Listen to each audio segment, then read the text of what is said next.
I'm Ellen Robertson Green. Welcome to A Conversation with Ken Burns. It's been said that more Americans get their history from Ken Burns than any other source. In 1981, Burns created his first film for PBS, the Academy Award-nominated Brooklyn Bridge. Ever since, his films have consistently given viewers a unique look at the story of America. Events that shaped us as a nation. During the 1990 premiere of Burns' landmark series, The Civil War, 40 million people gathered in front of their televisions to learn and be touched by events that occurred 130 years earlier, as if they were hearing the story for the very first time. In a significant way, they were. Stories of Americans from the North and South were given fresh voice, and our shared history came alive. The Civil War proved to be the highest-rated series in the history of public television, and today is considered to be one of the most influential documentaries of all time. For his work, Burns has been honored with 12 Emmy Awards, 2 Oscar nominations, and when he was only 55, a Lifetime Achievement Award from the Academy of Television Arts and Sciences. Burns' films include The War, Baseball, Jazz, The National Parks, America's Best Idea, Prohibition, and coming soon, a story we here in the Panhandle consider to be our own, the Dust Bowl.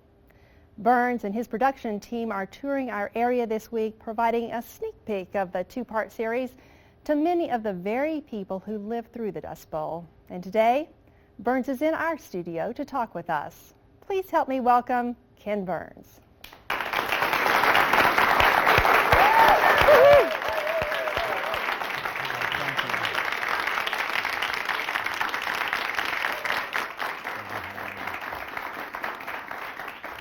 It is not hard to draw a crowd when you tell them Ken Burns is going to be in the room.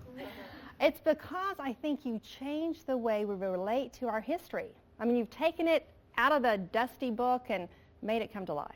Well, that's very kind. You know, I think I was trained by still photographers who reminded me that there's much more drama in what is or what was than anything that the human imagination dreams up. I had originally wanted to be a feature filmmaker in Hollywood, and I think that if you see the still photograph or the single image as the DNA of what we've tried to do, then our job is always to try to wake that past alive, to take that old photograph and see it as a representation not just of that frozen moment, but of something that represents something that had a past and a future. And if you can wake that photograph up by energetically exploring it, by adding sounds and first-person voices in addition to the third-person narrator, then maybe, just maybe at times you feel like you could touch history, and that it doesn't become some dry subject, but something we all care about, which is essentially story. You also have an effect named after you, the Ken Burns effect. Yeah. It's that slow pan we've all seen. Well, you know, part of making the old photograph come alive was to treat it. You know, I wanted to be a feature filmmaker, so if I now look at a still photograph, I treat it the way a feature filmmaker would a master shot. It has in it a long, a medium, a close. It has a tilt, a pan, a reveal where you zoom out. You can isolate details.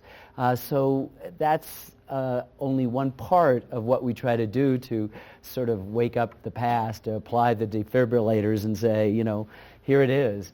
But it got, you know, sort of reduced by Apple, who wanted to have people have the opportunity to take their downloaded photographs and pan and zoom and make little presentations for their families of weddings and other things. And so they named it after that. But you also, it is true, and you've talked about this, you have natural sound underneath of what might be happening. I don't think most people get that they're hearing that. You know, we engage, and the we is really important to understand. There are lots of really talented people who work on films that end up with my name on it, which is wholly unfair to them and to the honesty of the production. They're writers and co-producers and associate producers and editors, and they do that. But essentially we work, if I were to reduce the hundreds and hundreds of techniques we engage, we have sort of 4 visual and 4 oral on the soundtrack. We have interviews, we have live cinematography, we have newsreels, and we have the still photographs I was talking about. On the soundtrack, we have the traditional third-person narrator, usually. We have first-person voices.